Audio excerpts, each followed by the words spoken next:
മൂന്നാമത്തെ ചോദ്യം ചോദിക്കട്ടെ, ഉത്തരം പറഞ്ഞേ പറ്റൂ. ഞങ്ങൾ ആവർത്തിച്ച് പറഞ്ഞു ഷിയാക്കളാണ് നബിദിനാഘോഷം തുടങ്ങിയത് എന്ന്. അത് ഒരുപാട് മഹാന്മാർ രേഖപ്പെടുത്തി പോന്നിട്ടുണ്ട്. തർക്കമില്ലാത്ത വിധം പരക്കെ അറിയപ്പെട്ട കാര്യമാണ്. ഫാത്തിമിയാക്കൾ ആരംഭിച്ചു, ഷിയാക്കൾ ആരംഭിച്ചു. നിങ്ങൾ സൂഫിയായ പണ്ഡിതൻ താരീഖ് മൗലിദ് അതിലും പറഞ്ഞു ഇത് ശരിയാണോ, ഷിയാക്കളാണോ ആരംഭിച്ചത്? അല്ലെങ്കിൽ ഷിയാക്കൾ ആരംഭിക്കുന്നതിന് മുമ്പ് ആരാണ് നബിദിനം ആഘോഷിച്ചത്? സ്വഹാബത്തുണ്ടോ, താബിഈങ്ങളുണ്ടോ, അയിമത്തുണ്ടോ, അന്നത്തെ ഇസ്ലാമിക ഭരണകൂടമുണ്ടോ, അമവികളുണ്ടോ, അബ്ബാസികളുണ്ടോ, ഖുലഫാഉർ റാഷിദുണ്ടോ? ഷിയാക്കൾക്ക് മുമ്പ് ആരാണ് ഭരണകൂടങ്ങളോ വ്യക്തികളോ ഇമാമിങ്ങളോ ആരാണ് ഈ ആഘോഷം പഠിപ്പിച്ചത് എന്ന മൂന്നാമത്തെ ചോദ്യം. അതുകൊണ്ട് ഒന്നാമത്തെ ചോദ്യം, രണ്ടാമത്തെ ചോദ്യം, മൂന്നാമത്തെ ചോദ്യം, മൂന്നും ഉത്തരം പറഞ്ഞേ പറ്റൂ. അത് ഞങ്ങൾ കാത്തിരിക്കുന്നു, പ്രതീക്ഷിക്കുന്നു. ഉത്തരം പറയണം. ഏതായാലും അൽഹംദുലില്ലാ ഫൈസൽ മൗലവിയുടെ മാനദണ്ഡം പറഞ്ഞു. ഏതാ മാനദണ്ഡം? പ്രമാണങ്ങളോട് എതിരാണെങ്കിൽ KM മൗലവി പറഞ്ഞാലും തള്ളും. അത് KM മൗലവി പറഞ്ഞാൽ മാത്രമല്ല, ഫൈസൽ മൗലവി പറഞ്ഞാലും തള്ളിക്കോളൂ മുജാഹിദുകളെ. ഇതാ ഫൈസൽ മൗലവി ഇവിടെ പറഞ്ഞിരിക്കുന്ന വാദം, ആ വാദം ഇവിടെ പണ്ഡിതന്മാർ പറഞ്ഞതിനോട് എതിരാണ്. ഇവിടെ ഇബ്നു തൈമിയ്യ അടക്കമുള്ള നിങ്ങളുടെ നേതാക്കൾ പറഞ്ഞതിനോട് എതിരാണ്. ഹാഫിദ് ഇബ്നു ഹജർ തങ്ങളുടെ അടക്കമുള്ള പണ്ഡിതന്മാർ പറഞ്ഞതിനോട് എതിരാണ്. അവരൊക്കെ കണ്ട തെളിവിന് എതിരാണ് ഫൈസൽ മൗലവി പറഞ്ഞത്.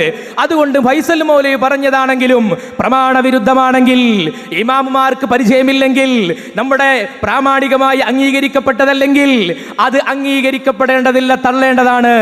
എന്നാൽ ഞാൻ ചോദിക്കട്ടെ, 2016 സമാനമായ സംവാദം നടക്കുമ്പോൾ കമ്പിലിൽ നിങ്ങൾ ഒരു കുറിപ്പിറക്കിയിരിക്കുന്നു. ആ കുറിപ്പിൽ എന്താ പറഞ്ഞത്?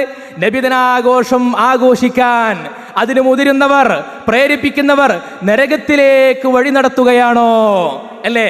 നരകത്തിലേക്ക് വഴി നടത്തുകയാണോ എന്നല്ലേ പറഞ്ഞത്? എന്താണ് ആ പറഞ്ഞതിന്റെ താല്പര്യം? KM മൗലവിയെ പോലെയുള്ള KM മൗലവിയെ പോലെയുള്ളവർ നരകത്തിലേക്ക് വഴി നടത്തിയവരാണോ? നോക്കൂ, ഞങ്ങൾ ഇവിടെ പുതിയതായിട്ട് ഒരു തെളിവും പറഞ്ഞിട്ടില്ല. KM മൗലവി പറഞ്ഞ തെളിവ് തന്നെ, KM മൗലവി പറഞ്ഞ തെളിവ് തന്നെ, ഐക്യസംഘക്കാർ പറഞ്ഞ തെളിവ് തന്നെ, നമ്മളെല്ലാവരും ഒന്നായിരിക്കുമ്പോൾ പറഞ്ഞ തെളിവ് തന്നെ. പുതിയതൊന്നും പറഞ്ഞിട്ടില്ല. ആരാ പിന്നെ പുതിയത് പറഞ്ഞത്? ആരാ പുതിയത് പറഞ്ഞത്? 950 ശേഷം പുതിയ തെളിവുമായി രംഗത്ത് വന്നത് നിങ്ങളാണ്. അതേതുപോലെ ഇവിടെ ജൂതനസാറാക്കൾ പരിശുദ്ധമായ അള്ളാഹുവിലുള്ള ഏകദൈവ വിശ്വാസത്തിനെതിരെ പുതിയ വാദങ്ങൾ കൊണ്ടുവന്ന് തഹരീഫ് നടത്തിയതുപോലെ, ആ തഹരീഫ് നടത്തിയവരോട് പ്രാമാണികമായി മുസ്ലിം ലോകത്തിന് പരിചിതമല്ലാത്ത, ഇമാമുകൾ കൈകാര്യം ചെയ്തതിനോട് പരിചിതമല്ലാത്ത ഒരു കാര്യത്തെ പുതുതായി കൊണ്ടുവന്ന് തഹരീഫ് നടത്തിയവരോട് ഞങ്ങൾ പറയട്ടെ, തആലൗ ഇലാ കലിമത്തിൻ സവാഇൻ ബൈനനാ വബൈനകും. നമുക്കിടയിൽ തർക്കമില്ലാതിരുന്ന ഒരു കാലമുണ്ട്.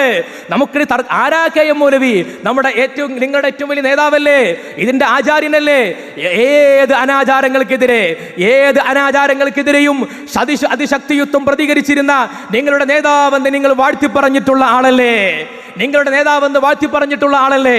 അദ്ദേഹത്തെ നിങ്ങൾക്ക് തള്ളേണ്ടി വരികയാണ്. അതുകൊണ്ടാണ് പറയുന്നത് മടങ്ങി വരിക. ഫൈസൽ മൗലവി പറഞ്ഞിട്ടുണ്ട് മുജാഹിദുകളോട്, പ്രാമാണിക വിരുദ്ധമായത് ഫൈസൽ മൗലവി പറഞ്ഞാലും സ്വീകരിക്കണ്ട, അത് KM മൗലവിന്റെ അവിടെ വെച്ച് സ്റ്റോപ്പാക്കണ്ട. അതിവിസ്ഡം പറഞ്ഞാലും സ്വീകരിക്കണ്ട, ആര് പറഞ്ഞാലും സ്വീകരിക്കണ്ട. അതാണ് നമ്മുടെ മാനദണ്ഡം. അതിനപ്പുറത്തേക്ക് ഒരു മാനദണ്ഡമില്ല. നിങ്ങൾക്ക് തോന്നിയിടത്തൊക്കെ നിങ്ങൾക്ക് ആയത്തോതാ, നിങ്ങൾക്ക് തോന്നിയ തഫ്സീറുകൾ പറയാ, അല്ലേ? മൂപ്പർക്ക് വസീലത്തു ശിർക്ക് എന്ന് പറയുന്ന ജിന്നിനോട് സഹായം ചോദിക്കുന്ന മുസ്ലിം ജിന്നിനോടുള്ള സഹായത്തോട്ടത്തിൽ വസീലത്തു ശിർക്ക് എന്ന് പറയുമ്പോഴേ സദസ്സിളകുന്നുണ്ട്, പേടിയാവുന്നുണ്ട്. നിങ്ങൾക്കറിയാം KM പിടികൂടുമെന്നറിയാ. ആ വസീലത്തു ശിർക്കിന് നിങ്ങൾ ഓതി ആയത്തുണ്ടല്ലോ, റബ്ബനസ്തംത, നിങ്ങളോട് ചോദിച്ചിരുന്നില്ലേ? ആ ചോദിച്ചിരുന്നത് പോലെ തന്നെ അതിനെ ആ തെളിവ് പിടിക്കുന്ന ഫൈസൽ മൗലവിയാണ് ഇവിടെ വന്നിട്ട് പുതിയ വാദങ്ങളൊക്കെ പറയുന്നത്. അതുകൊണ്ട് ഒരു കാര്യം കൂടി പറയാണ്, പിന്നെ അബൂലഹബിന് ഈ കാര്യം കിട്ടിയോ ഇല്ലയോ എന്ന് ആര് പറഞ്ഞതാ? ഇമാമുകൾ പറഞ്ഞ കാര്യമാണ്. ഇത് ഫത്ഹുൽ ബാരിയാണ്. ഫത്ഹുൽ ബാരി പറയുന്ന കാര്യം എന്താ? ഇത് ചർച്ച ചെയ്തിട്ട് അവസാനം പറഞ്ഞു വെക്കുന്ന ഇബാറത്ത് വതതിമ്മതു ഹാദാ അൻ യഖഅ തഫദ്ദുലുൽ മദ്കൂർ. ഇവിടെ ഈ പറയപ്പെട്ട പോരിശ ലഭിക്കലാണ്. എന്തിനാണ് ഈ പോരിശ കിട്ടിയത്? അബൂലഹബിന് ഈ കിട്ടിയ പ്രത്യേകതയുണ്ടല്ലോ, അതെന്തിനാണ്? ആരാണ് ആ പ്രത്യേകത കൊടുത്തത്? അല്ലാഹുവാണ്. എന്നിട്ട് എന്താ പറഞ്ഞത്? ഇക്റാമൻ, ആദരിച്ചതിന് വേണ്ടി. ആരെ? അബൂലഹബിനെ ആദരിച്ചതിന് വേണ്ടിയാണോ? അല്ല. എന്താണ് ഇക്റാമിന്റെ മാനദണ്ഡം? ലിമൻ വഖഅ മിനൽ കാഫിരി അൽ ബിർ.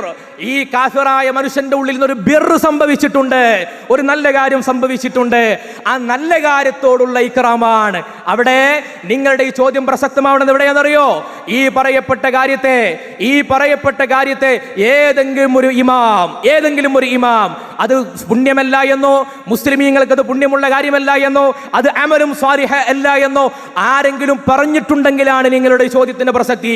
എന്നാൽ ഈ പറയപ്പെട്ട കാര്യമുണ്ടല്ലോ, അബൂലഹബിന് കിട്ടിയ കാര്യം, അബൂലഹബിന്റെ ഉള്ളിൽ സംഭവിച്ചിട്ടുള്ള ആ ഒരു ബിറുണ്ടല്ലോ, ആ ബിറ് അത് ആരിൽ നിന്ന് സംഭവിച്ചു എന്ന് നോക്കാതെ ആ ബിറ് അത് ഗുണമുള്ള അമലുൻ സ്വാലിഹാണെന്ന് പറഞ്ഞത് ഇബ്നു തൈമിയ്യയാണ്. അസ്സാരിമുൽ മസ്ലൂലിൽ അദ്ദേഹം ഇതിനെ പരാമർശിച്ചിട്ടില്ലേ? അദ്ദേഹത്തിന്റെ വാക്കായി പരാമർശിച്ചിട്ടില്ലേ? ഇബ്നുൽ ഖയ്യിം പരാമർശിച്ചിട്ടില്ലേ? അതുകൊണ്ട് ഷിയാക്കളുടെ മുമ്പ് നബിദിനം ആഘോഷിച്ച് നടത്തിയത് ആരാണ് എന്നാണ് ചോദ്യം. ഇതിനും ചോദ്യത്തിന്റെ മറുപടി നമ്മളോടല്ല, ചോദ്യം നമ്മളോട് കെ എം മൗലവിയോട്, ഇ കെ മൗലവിയോട്. അവിടെ ഞങ്ങൾക്ക് പറയാനുള്ളത്, ഖാദിയാനികൾക്ക് മുമ്പ് നബിദിനാഘോഷം എന്ന വിരോധം പറഞ്ഞത് വേറെ ആരെ, നിങ്ങളും അവരുമല്ലേ? ഈ വഹാബി ഖാദിയാനി നെക്സസ് പൊളിക്കാനാണ് ചെറുവാടി സംവാദം. അത് പൊളിച്ചിരിക്കുക തന്നെ ചെയ്യും. അതുകൊണ്ട് ഈ കാര്യങ്ങൾക്ക് കൃത്യമായിട്ട് ഉത്തരവുണ്ടെന്ന് ഇവിടെ സൂചിപ്പിക്കുകയാണ്. മൂന്നാമത്തെ ചോദ്യത്തിലും ഉത്തരമില്ല. അപ്പൊ ഇനി ഏറ്റവും നല്ല പണി എന്താ അറിയോ? തആലൗ ഇലാ കലിമത്തിൻ സവാഇൻ ബൈന, അതന്നെ ഏറ്റവും നല്ല. ഇപ്പൊ നമ്മൾ ഇത്തിഫാഖ് എന്താണ്? ഷിയാക്കൾ ഉണ്ടാക്കിയതാണ്. സ്വഹാബത്തിന് പരിചയമില്ല, താബികൾക്ക് പരിചയമില്ല, തബഉ താബികൾക്ക് പരിചയമില്ല, മദ്ഹബിലെ ഇമാമക്ക് പരിചയമില്ല. ഇത് ഇത്തിഫാഖാണല്ലോ. അതാണ് സവാഉൻ ബൈനനാ വ ബൈനക്കും. അതിലേക്ക് വന്നോളി, പ്രശ്നം തീരും. പിന്നെന്താ? ഇതൊക്കെ കെ എം മൗലവി പറഞ്ഞാൽ മതി. കെ എം മൗലവി അതേ ലേഖനത്തിൽ പറഞ്ഞു ഇത് ആദ്യ നൂറ്റാണ്ട് ഉണ്ടായിരുന്നില്ല എന്ന്. അത് അംഗീകരിച്ചാൽ കഴിഞ്ഞില്ലേ? അതേ ലേഖനത്തിൽ അതേ അൽ മുർഷിദും അതേ ഇർഷാദിലും ഒക്കെ പറഞ്ഞു കാണാം ഇത് ഉത്തമ തലമുറയിൽ ഉണ്ടായിട്ടില്ല. പിന്നീട് മുദഫർ രാജാവാണ് രാജകീയമായി കൊണ്ടുവന്നത്. അതിനുശേഷം ഉലമാഉ ശറഅ് രണ്ടഭിപ്രായമായിരിക്കുന്നു എന്ന ആ അൽ മുർഷിദ് ലേഖനത്തിന്റെ ആകത്തുക എൻ്റെ ബുക്കുകൾ നേരത്തെ ബുക്കി പിടിച്ചല്ലോ, ആ പുസ്തകത്തിൽ തന്നെ അത് കൊടുത്തിട്ടുണ്ട്. അത് വായിച്ചാൽ മതി. അപ്പൊ കെ എം പറഞ്ഞെടുത്താലും ക്ലിയർ ആവും. എന്നാൽ ദലീലെതിരെ പറഞ്ഞാലോ, അത് ഫൈസൽ മൗലവി പറഞ്ഞാലും വിസ്ഡം പറഞ്ഞാലും ആര് പറഞ്ഞാലും സ്വീകരിക്കൂല, ഒരു സംശയമില്ല. അതന്നെ ഞങ്ങൾ നിലപാട്. അതല്ലേ ഞങ്ങൾ ഇത്ര ധൈര്യമായി നിൽക്കുന്നത്. ഇവിടെ ആർക്കും അപ്രമാദിത്വമില്ല, ദലീലുകൾക്ക് മാത്രമേ ഉള്ളൂ.